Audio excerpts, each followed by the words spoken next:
Olá, sejam muito bem-vindos ao Narrativas Antagonista. Eu sou Madeleine Lasco, sua companhia de segunda a sexta-feira aqui no YouTube do Antagonista. Você também acompanha as minhas colunas no site do Antagonista sem paywall. Tô aqui, todo dia às 5 da tarde. O fato do dia de hoje é anistia para os réus do 8 de janeiro. Gente, esse assunto tá pegando, tá bombando, tem muita gente falando disso.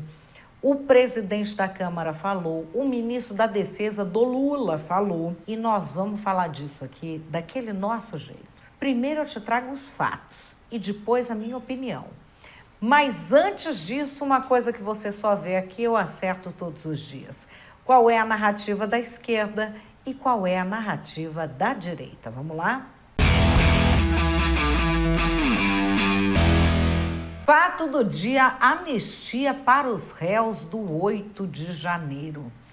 Eu sei que tem muita gente que vai falar, eu já falava disso, que são as pessoas que não estão ligadas no movimento, que não sabem o que está acontecendo, porque agora a coisa mudou. O ministro da Defesa falou, o presidente da Câmara falou, e isso é sim uma mudança. Ah, mas é diferente de eu tuitar? É diferente de você tuitar, amor.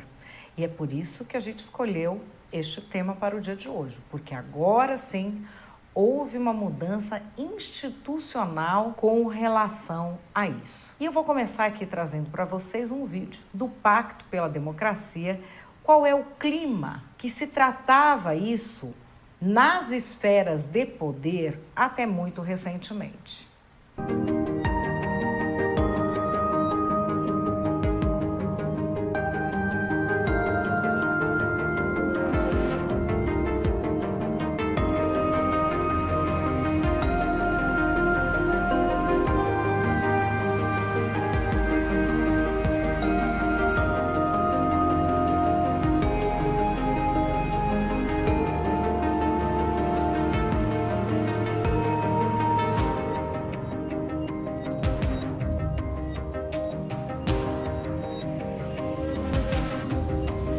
Quem não se lembra que o presidente Lula promoveu um ato de comemoração do 8 de janeiro? Eu não entendi o que foi esse ato, não entendi, mas paguei. Eu paguei, você pagou, todo mundo pagou essa belezinha aqui. Vamos ver esse vídeo, Lula descendo a rampa.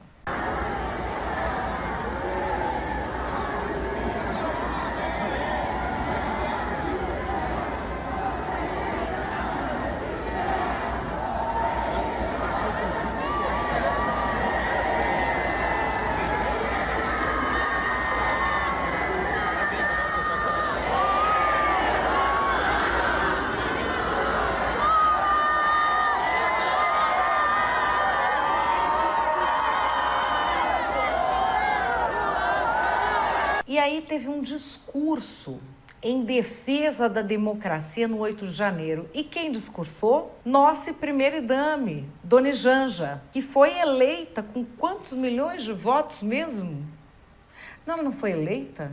Então ela estava falando lá porque é uma democracia e quem não é eleito, não entendi. Eu não entendi, mas está aqui o discurso. Diante da destruição dos vidros, do mobiliário e das obras de arte do Palácio do Planalto, nos colocamos, sob a orientação e liderança do presidente Lula, a tarefa de restaurar o palácio como símbolo da força do nosso compromisso com a democracia. Isso foi expresso pelas lágrimas das trabalhadoras e trabalhadores do Palácio do Planalto após verem o espaço que cuidam com tanto afeto, tanto amor e tanta dedicação ser tratado de forma tão desumana. Em cima dessas lágrimas, a reconstrução se fez. É também para essas trabalhadoras e trabalhadores que entregamos com muita alegria as obras restauradas. Aquelas lágrimas hoje se transformaram em sorrisos pela certeza de que, juntos e juntas, mantivemos a democracia firme. Nada é maior que a vontade do povo brasileiro de permanecer livre e com plenos direitos. A cultura e a democracia sempre caminharam juntas na história brasileira. Nossos artistas têm contribuído para a construção de um país mais justo e democrático. Afinal, arte e liberdade são inseparáveis. A diversidade é o motor da criatividade e o respeito às diferenças, a pedra angular da democracia. Não houve momento da história em que as ações autoritárias aconteceram sem que nossos artistas levantassem a voz em defesa da democracia. Os artistas brasileiros projetam aquilo que o nosso país tem de melhor, sua gente e sua inventividade transformadora e inovadora. Um exemplo disso é o fato da nossa queridíssima amiga Fernanda Torres ter recebido uma premiação tão importante por sua atuação em Ainda Estou Aqui, representando uma mulher forte e determinada como Eunice Paiva, em um filme que relembra uma parte triste e obscura da nossa história, mas uma parte que não podemos esquecer. Gente, está parecendo discurso de bêbado, né? Que ele começou no Palácio do Planalto, terminou na Fernanda Torres. Jesus amado, Jesus amado. Enquanto isso, muita gente circulando o que aconteceu com os presos do 8 de janeiro. Porque faz mais de 2 anos já, né? Faz mais de 2 anos que essa galera tá presa. Vamos dar uma olhada.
Vamos nos lembrar de quando isso aconteceu. Em maio de 2023, foram perguntar ao ex-presidente Bolsonaro o que é que ele achava do 8 de janeiro. Naquela época, não sei se você lembra, muita gente falava que eram petistas infiltrados, muita gente da direita. Você lembra da história dos petistas infiltrados? E nós vimos um vídeo aqui que não eram. E o Bolsonaro chamava esse pessoal de bobos da corte, dizia que era inadmissível o que eles fizeram. Eu vim visitar meu filho.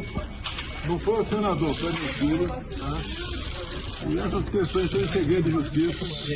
Eu já prestei o meu depoimento anteontem. Tá? Vocês tomaram conhecimento porque alguém vazou. É isso. 8 de janeiro. No 8 de janeiro eu repudiei as ações. Ninguém podia admitir o que aconteceu, realmente uma agressão às instituições democráticas. Tá? E é isso, tá? A história. Bom, quem seriam os mandantes? Esses que todo mundo falava que seriam duramente responsabilizados, seriam mais responsabilizados do que esse pessoal que estava lá passando batom em estátua? Pois é, faz 2 anos, é o primeiro golpe de Estado da história que os golpistas estão soltos e... Ok, gente, pois é. E aí, glorioso deputado Guilherme Boulos teve uma ideia. Olha aqui que belezinha. Eu apresentei o projeto de lei velho da Havan para punir especificamente empresários que financiaram o golpe. E não é que Luciano Hang já soltou a mão do Bolsonaro e agora até critica? Tem gente que faz qualquer coisa para sair impune, mas dessa vez não vai rolar. Assine esse abaixo-assinado e me ajude a pressionar o Congresso pela punição de quem bancou a festa da Selma. Enfim...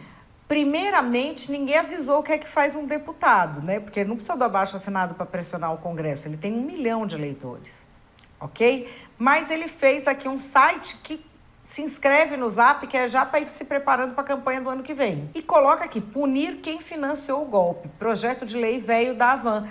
Tem alguma prova de que o Luciano Hang financiou um golpe de Estado? Aí aqui eu vou ler, gente, porque assim, a esquerda é toda a favor dos direitos humanos. Menos nos casos em que eles querem massacrar alguém. Eu nem sei se deveria ser motivo de caçar mandato um deputado ter a cara de pau de propor uma violação à Declaração Universal dos Direitos Humanos. Não sei se vocês conhecem o princípio da irretroagibilidade da lei. O que é isso? A lei não retroage, salvo em benefício do réu. Está no artigo 5º da Constituição Federal. Mas eu vou ler aqui o artigo 11º da Declaração Universal dos Direitos Humanos. Todo ser humano acusado de um ato delituoso tem o direito de ser presumido inocente até que a sua culpabilidade tenha sido provada de acordo com a lei em julgamento público no qual lhe tenham sido asseguradas todas as garantias necessárias à sua defesa. Portanto, não pode fazer isso que ele está fazendo com o velho da van.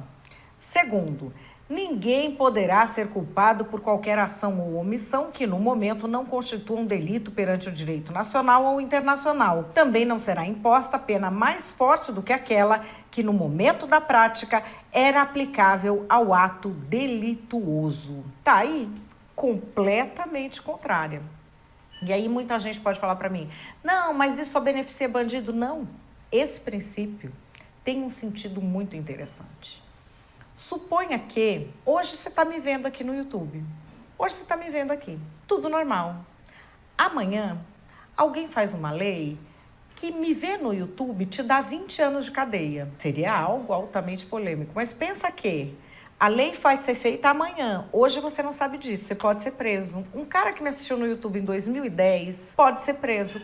Entende por que existe isso? É justamente para não virar bagunça. Isso existe no mundo inteiro. Mas o Boulos quer tirar um pilar da civilização. Isso vale até em ditaduras, tá, gente? Ou seja, tá pior que uma ditadura. Aqui o senador Rogério Marinho vem falando sobre a questão do pessoal do 8 de janeiro há muito tempo. A discrepância entre a pena deles e a pena de criminosos.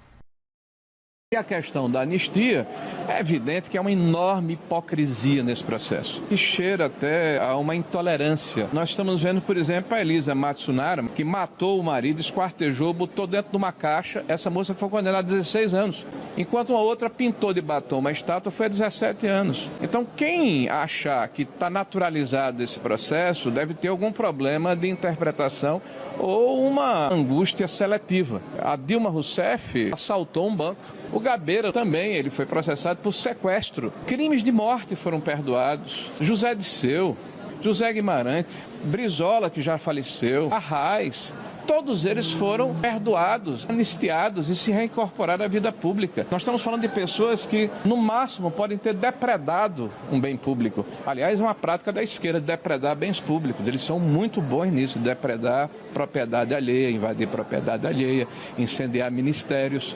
Mas há uma indignação seletiva e hipócrita. O que é que nós estamos fazendo em relação à nossa posição na ditadura da Venezuela? Nós somos um dos únicos 7 países do mundo que mandou representante oficial. Isso é uma demonstração muito clara de como esse governo enxerga a democracia, uma forma relativa, enviesada. A democracia só serve para um lado. E aqui eu vou trazer para vocês o ministro da Defesa do presidente Lula, José Múcio Monteiro, que foi o programa Roda Viva, que gentilmente a TV Cultura cedeu essa imagem para a gente. E ele fala com todas as letras que não teve golpe de Estado nenhum, teve quebra-quebra. Aí, esse orgulho da Igreja Católica, Leonardo Boff, com toda a misericórdia de seu coração, diz o seguinte: o ministro da Defesa é um ponto fora da curva, não deveria estar no governo Lula, pois está mais pelo lado dos militares do que do governo. Gente, os militares fazem parte do governo. Amor, viúva da União Soviética, a ditadura acabou. Acabou faz tempo. Não é mais o Geisel o presidente, amor. O que diz concernente ao golpe não vai na linha do que a PF e a Justiça estão afirmando. Por honestidade, deve pedir demissão, não se enquadra. E aí, Pedro Cerise, publisher do Antagonista, diz: sim, Múcio é ponto fora da curva no governo. Ele é bom e fala a verdade. Realmente, difícil entender até como é que ele conseguiu entrar nesse governo, já que não passa na seleção mais básica, né? E aí, gente, essa história de nunca houve uma coisa como essa em Brasília, papapá, eu vou trazer aqui algumas imagens, não vou disputar essa, porque se trata de opinião, né? Recordar é viver. 24 de maio de 2017, centrais sindicais e movimentos sociais em Brasília contra Michel Temer. Ao menos 5 ministérios foram vandalizados e tiveram de ser evacuados. E detalhe, não estava vazio, estava com gente dentro. O protesto em Brasília contra o presidente Michel Temer terminou em vandalismo. Um grupo de pessoas usando máscaras no rosto promoveu um quebra-quebra em meio à manifestação. Eles destruíram persianas e vidraças de pelo menos 5 ministérios, entre eles o da Integração Nacional, o do Trabalho e o da Agricultura. O prédio da Agricultura foi incendiado. O fogo já foi controlado. Os servidores federais evacuaram às pressas os edifícios. A polícia militar tentou dispersar os vândalos com bombas de gás lacrimogênio e de efeito moral. Tá lindo, tá bonito. A sessão deliberativa do plenário da Câmara foi suspensa e encerrada após a manifestação. O ministro da Defesa, Raul Jungmann, disse que o presidente Michel Temer decretou a ação de garantia da lei e da ordem na esplanada dos ministérios. Dessa forma, tropas federais passarão a reforçar a segurança na área.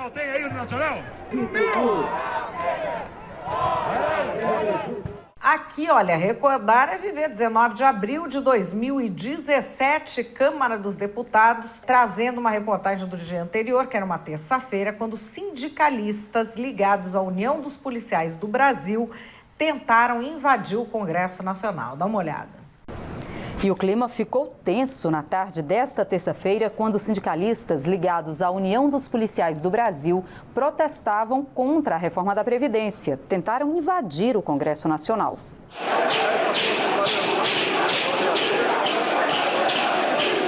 Sem saber que a entrega do relatório da reforma da Previdência tinha sido adiada, manifestantes acabaram provocando quebra-quebra numa das entradas principais do Congresso e entraram em confronto com a Polícia Legislativa.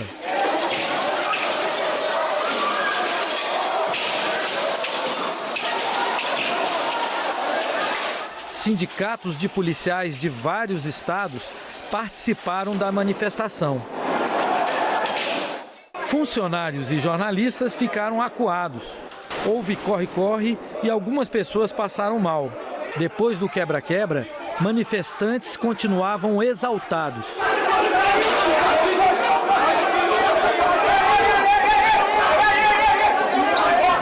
Depois de contidos, os manifestantes continuaram cercando o prédio do Congresso. O representante dos policiais tentou explicar a confusão. Ao se deslocarem ali para a entrada da chapelaria, os colegas da Polícia Legislativa fizeram aquela montagem padrão que é de segurança, e isso foi entendido por alguns como uma proposta de enfrentamento. E aí logo depois veio o gás de pimenta, veio o lançamento de gás, e aí os policiais que estavam do lado de cá, foi um pequeno grupo, esse arvorou, né, se revoltou com aquele tipo de atitude e partiu para o confronto. Para a oposição, a culpa foi do governo. Quer fazer reformas na lei ou na marra. Não é assim. O Brasil não suportará essas reformas, porque elas têm um único objetivo: retirar direito. É claro, o trabalhador vem para cá, seja ele da polícia ou não, está tendo seu direito suprimido, vai fazer o quê?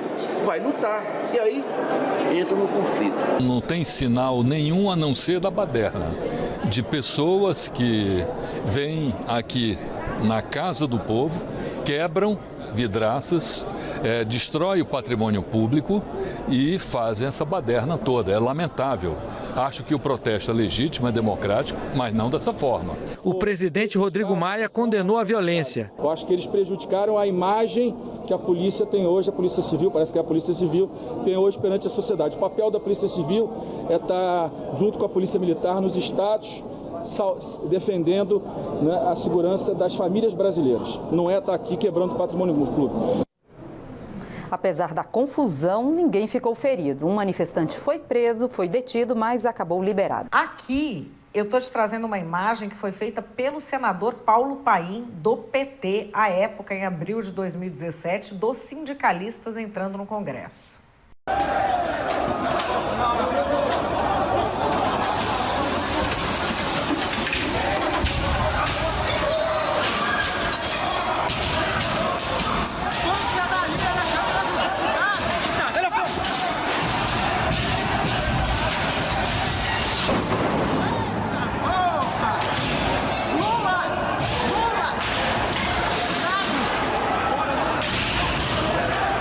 Recordar é viver. Mais uma manifestação, 12 de fevereiro de 2014, tumulto na Praça dos Três Poderes, tentativa de invasão do Palácio do Planalto.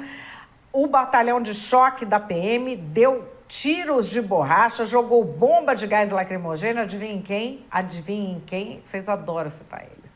MST. Os militantes do MST percorreram pacificamente a esplanada dos ministérios até a Praça dos Três Poderes. Eles protestavam contra o governo, pedindo a aceleração do processo de reforma agrária. A confusão começou quando um grupo invadiu a área de segurança em frente ao Palácio do Planalto e começou a jogar barris de plástico, simbolizando o uso de agrotóxicos. A polícia reagiu e o confronto durou cerca de 10 minutos. Com a chegada do batalhão de choque, a situação se acalmou. O ministro Gilberto Carvalho, que havia prometido receber os representantes do MST, veio pessoalmente conversar com os manifestantes e contornou a situação. Eles têm que fazer a pressão deles, é da sociedade civil isso. Eu tenho dito sempre, a nossa relação é naturalmente uma relação que combina a fraternidade com a tensão, porque se nós não seríamos movimento, nós não seríamos governo. A vida é assim, então está tudo dentro da normalidade. A liderança do MST também conseguiu agendar um encontro para esta quinta-feira com a presidenta Dilma Rousseff. E aqui, a deputada Rosângela Moro comenta o que disse José Múcio Monteiro. Oi, pessoal, vocês viram ontem a entrevista do ministro Múcio? O ministro da Defesa do Lula. Ele disse com todas as letras que ele acredita que não houve golpe. Ele reconhece que aquela bagunça do 8 de janeiro não teria condições de, como consequência, impedir a posse e o exercício, porque o presidente Lula já tinha tomado posse, de impedir o exercício da presença do presidente Lula. Ele diz que é preciso individualizar as penas, e nisso ele está muito certo. Não dá para condenar todo mundo com a mesma pena altíssima de 14, 17 anos, como a gente tem visto. Tem profissionais lá dentro presos, tem mães de família, avós, são pessoas de família que, por paixão política, acabaram participando lá daquela confusão. Não tem, a Polícia Federal não achou quem financiou tudo aquilo, não achou um coordenador para tudo aquilo.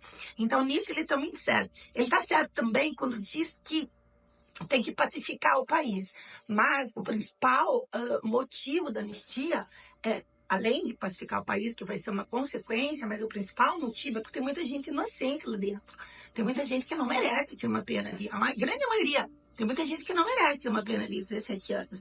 A gente está vendo, por outro lado, o ministro da Justiça, o ministro Ricardo Lewandowski, fazendo assim, movimentos para tirar a população carcerária, porque tem muita gente presa, não tem estrutura para todo mundo. Então vamos começar por essas pessoas, que tem muito inocente preso até hoje pela confusão do dia 8 de janeiro. E vamos deixar espaço para traficante, para criminoso, para quem mata mulher, para bandido, porque tem muita gente solta.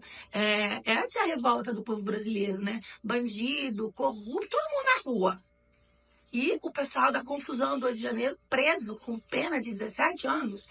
Então eu acho assim que foi uma sinalização importante que o ministro deu. Não sei se com o ok ou não do governo do presidente Lula, mas a gente tem que trabalhar, sim, pela anistia dessas pessoas, para pacificar o país. Mas mais importante, porque está muito injusto, está muito injusta esta condenação.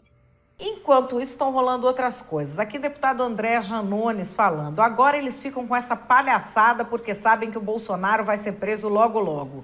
Mas vamos lembrar que os bolsonaristas diziam que a tentativa de golpe do 8 de janeiro tinha sido feita por petistas infiltrados, sem anistia. E vamos dar uma olhada no vídeo do que está acontecendo na Câmara. Anistia já! Anistia já! Anistia já! Anistia já! Anistia já! Anistia já! Enquanto isso, o relator de liberdade de expressão da Comissão Interamericana de Direitos Humanos está aqui no Brasil.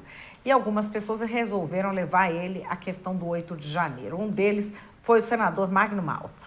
Aqui está esse homem, que eu quero lhe dar a foto dele. Chama Clezão. Ele foi morto nas vísceras, senhor. Nas vísceras do Estado. Aqui está ele saindo de maca de dentro do Senado. Aqui está a família dele. Ele não quebrou, ele não fotografou, ele simplesmente estava lá.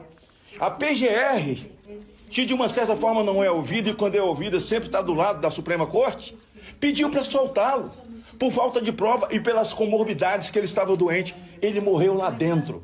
A esquerda do Brasil, que vocês conhecem, vocês estão lá para estudar esses assuntos, em 64, eles falam que o Herzog desapareceu nos porões da ditadura. Esse cidadão aqui desapareceu nos porões. E o sangue dele está na mão do Supremo Tribunal Federal. De Alexandre de Moraes, que aliás é o CEO daquele negócio lá, está na mão dele. Um minuto. Essa família aqui sofrendo. Aqui está o advogado, o nosso presidente da Suprema Corte, o senador, o ministro Barroso, fazendo o seu discurso, um comício no meio de jovens da Uni, dizendo: acabamos com o bolsonarismo. Aqui nesse momento, a filha do Clezão, que é aquele cidadão que a própria PGR tinha dito para soltar porque ele tinha problema de saúde, ele não foi solto e morreu na cadeia. A filha dele está falando a essa mesma Comissão de Liberdade de Expressão. Mi padre fue muerto, preso injustamente y torturado en la calle. Mi padre no es criminoso. Mi padre es un hombre íntegro, bondoso y ejemplo de brasileño. Eles não merecem, minha família não merece esto. Estamos torturados até hoje. E não é fácil viver isto em Brasil. Por favor, nos ajude. Por favor.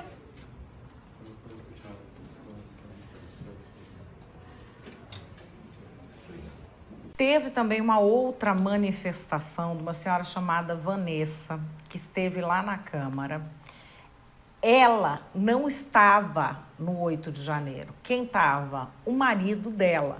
E ela tem 6 filhos. O salário dela, que não estava na manifestação, foi bloqueado. E essa mulher foi falar lá na Câmara dos Deputados. Vamos dar uma olhada no vídeo. Anistia já! Anistia já! Anistia já! Anistia já!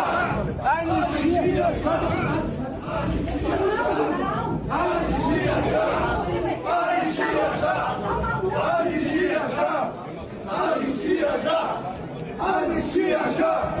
Anistia já!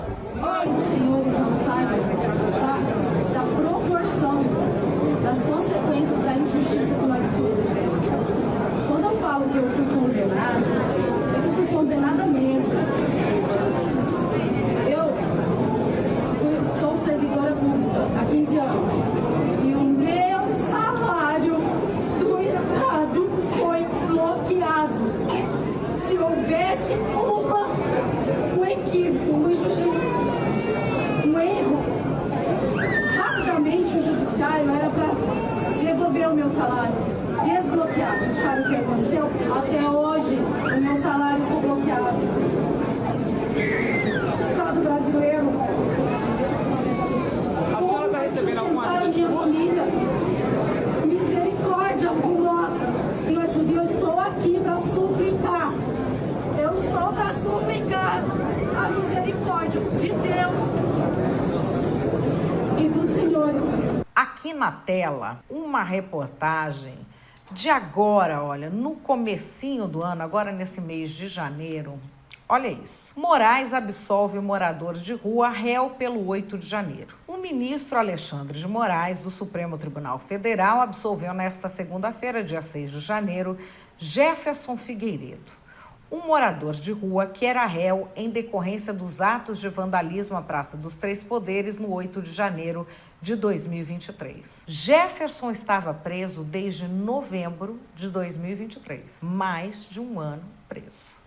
E tornou-se a 4ª pessoa em situação de rua absolvida pelo STF. Teve 4 pessoas que eram moradores de rua e foram presos porque confundiram o manifestante.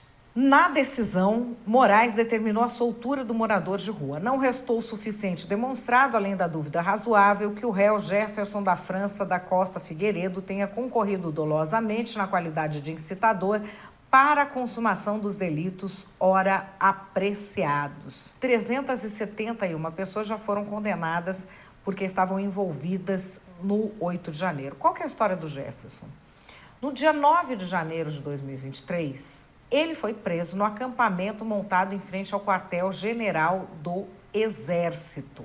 E o que acontece é que é o seguinte, ele era um andarilho, ele era morador de rua, que viu o acampamento na frente do quartel. Vocês lembram que tinha comida, tinha cozinha? Ele foi lá pedir comida. É isso o que aconteceu. A Procuradoria-Geral da República chegou a apresentar denúncia contra Jefferson ao STF e ele virou réu por incitação ao crime e associação criminosa. Em dezembro do ano passado, a Procuradoria-Geral da República mudou de ideia e pediu que ele fosse inocentado porque ele era andarilho, morador de rua desde a adolescência. Ok? E aí o presidente da Câmara, Hugo Mota, deu uma entrevista numa rádio falando isso daqui sobre o 8 de janeiro. Não pode ser admitido que aconteça novamente. Foi uma agressão às instituições. Uma agressão inimaginável. Acho que ninguém imaginava que aquilo pudesse acontecer. Agora, querer dizer que foi um golpe... Golpe tem que ter um líder, golpe tem que ter uma pessoa estimulando, tem que ter apoio de outras instituições interessadas, como as Forças Armadas. Não teve isso. Ali foram vândalos, baderneiros, que queriam, com inconformidade com o resultado da eleição, demonstrar sua revolta, achando que aquilo ali poderia resolver, talvez, o não prosseguimento do mandato do presidente Lula. E o Brasil foi muito feliz na resposta. O senhor não admite que foi uma tentativa de golpe? As instituições, elas se posicionaram de maneira muito firme. O Congresso estava funcionando na outra semana, o Supremo estava aberto, o Palácio do Planalto da mesma forma. Então, a resposta ela foi dada. Da mesma forma, você não pode, por exemplo, penalizar uma senhora que passou na frente lá do Palácio, não fez nada, não jogou uma pedra, receber 17 anos de pena para regime fechado. Há um certo desequilíbrio nisso. Então, a anistia alcançaria essas pessoas. Então nós temos que punir as pessoas que foram lá, que quebraram, que depredaram. Essas pessoas, sim, precisam e devem ser punidas para que isso não aconteça novamente. Mas entendo também que não dá para exagerar no sentido das penalidades com quem não cometeu atos de tanta gravidade, melhor dizendo. E aí, o que é que você acha disso tudo? Calma, calma, muita calma, que antes de você achar, vamos para as narrativas. Sem anistia, esse pessoal não era do bandido bom é bandido morto? E quando o bandido é deles? Quando o bandido é deles, bandido bom é bandido sorto? Olha, é uma cara de pau do fascismo, da extrema-direita, que tentaram dar um golpe de Estado no Brasil. Já conseguiram dar um golpe de Estado na presidenta Dilma Rousseff. O Brasil foi à deriva, o genocida entrou no poder. Os fascistas acharam que tinham vencido, mas não venceram. Quem venceu nas urnas foi a democracia, e a democracia se chama Luiz Inácio Lula da Silva. Só que eles não se conformaram, eles cometeram um ato terrorista para tentar dar um golpe de Estado, e agora que chega a polícia, agora é todo mundo santo, agora é todo mundo inocente. Eles estão com medo porque vão chegar os mandantes e vão prender todo mundo, vigiar e punir como é gostoso. É para isso que eu fiz o L. Nós, patriotas, avisamos. Os militares traíram Bolsonaro no último momento. Nós esperávamos mais 72 horas, porque aí sim, as coisas seriam diferentes. Os patriotas estavam nas ruas sabendo muito bem o que é que aconteceu no Deep State para que o Lula ganhasse a presidência por um dedinho. E daí veio a represália, com a traição. Bolsonaro foi traído pelos próprios militares. E o povo, que sempre apoiou o presidente, que sempre apoiou uma mudança para esse país, é quem paga o pato. E a gente tem aí a ditadura da toga, o Xandão dando punição exemplar a todas essas pessoas. Sabe para quê? Para você não ter mais coragem de fazer uma postagem em rede social reclamando do governo do Nine. Sabe de quem é a culpa? De quem não fez campanha para o Bolsonaro e de quem não foi para frente dos quartéis. Faz o L agora, isentão. E qual é a minha opinião? A minha opinião é que começa a haver uma mudança institucional com relação aos presos do 8 de janeiro por um fato. Cadê os mandantes? O Brasil é o país do manda quem pode e obedece quem tem juízo. Mas até isso tem limite. Existe uma coisa que as penas das pessoas que vandalizaram prédios públicos no 8 de janeiro são penas gigantescas. São penas maiores do que a de assassinos que ficaram conhecidos na mídia. Como é que pode uma mulher que esquarteja o marido ter uma pena menor do que a que pinta uma estátua com batom? Não tem como explicar isso. Tentou-se explicar isso com uma coisa que eles queriam subverter a ordem democrática, iam perder o país todo. Ok. E os mandantes, quem são? Faz 2 anos. 2 anos e não acharam os mandantes. Aquilo que houve ali com aquelas pessoas, que a gente vê agora o pedido de anistia, aquilo foi um crime de vandalismo, destruição de prédio público. E teria de ser julgado como tal. E de ser julgado no lugar correto, que é a primeira instância. Essas pessoas não têm foro privilegiado. Não tem por que elas estarem sendo julgadas pelo STF. E qual que seria a diferença? Elas teriam um julgamento perto de casa e um julgamento com mais recurso, porque pode recorre para a segunda instância, enfim. Isso não foi respeitado. E a gente tem visto casos muito trágicos, como o desse senhor, o Clezão, que todo mundo fala. Agora, o que muito me chama a atenção são os casos dos moradores de rua, gente, que já são 4. Teve um que foi liberado agora em janeiro, que ele era andarilho, morador de rua desde que ele era adolescente. Aí, ele viu lá um acampamento na frente do Exército, em Brasília, viu o pessoal com comida, foi pedir comida. Esse homem ficou preso mais de ano, acusado de tentativa de golpe de Estado. Essa situação vai chamando a atenção da população, mesmo de quem é absolutamente contra tudo que essas pessoas fizeram em termos de vandalismo, de desordem, depredação de patrimônio público. Contrasta também o tratamento que essas pessoas recebem e que recebem outras pessoas que, por infiltração, tentam abolir o Estado brasileiro, que é o crime organizado. A gente vê milhares de habeas corpus sendo dados a chefões do crime organizado em todo o Brasil. Teve o caso ontem dessa senhora, voltando ao 8 de janeiro, Dona Vanessa. Ela nem estava no 8 de janeiro, tem 6 filhos. O marido resolveu ir. O marido é um dos réus. Bloquearam o salário dela. Bloquearam judicialmente o salário que a mulher recebe. Este tipo de coisa é o que bate também no presidente da Câmara dos Deputados, no novo presidente da Câmara dos Deputados, Hugo Mota. Agora eu quero te dar aqui um pulo do gato, eu quero que você preste muita atenção nisso. Existe uma diferença entre este posicionamento, que deve ser o seu, e o que políticos estão falando pela anistia dos réus do 8 de janeiro, que aí tem uma malíciazinha. Muito provavelmente você está falando pela anistia porque você é a favor do quê? De que não cumpram essas penas excessivas. Mas você também é contra depredar patrimônio público. Qualquer um que seja, sejam eles, seja o MST, você é a favor de que depredou tem de pagar por esse crime da depredação, correto?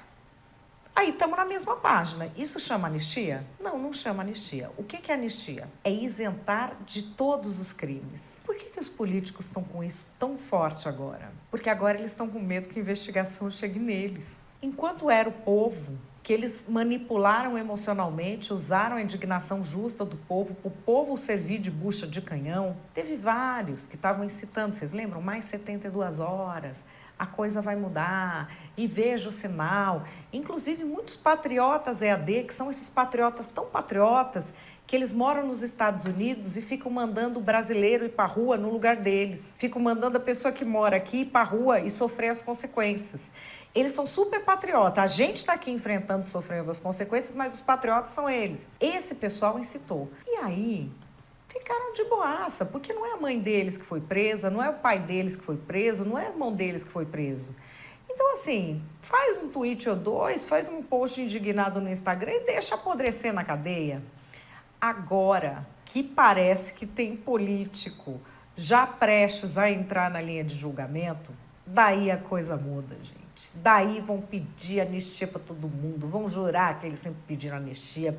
Aquele oportunismo a que a gente está acostumado. Enfim, pobre de quem acredita em político. Eu tô aqui te mostrando o pulo do gato e mostrando como eles te enganam.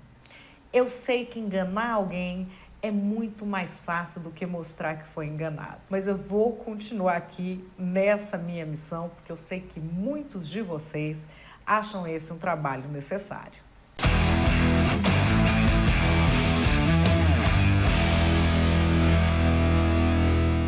Bom, pessoal, hoje eu vou ficando por aqui. Eu quero saber o que você acha de anistia, de 8 de janeiro, de tudo isso. Amanhã eu volto com você às 5 horas da tarde. Grande beijo e até lá.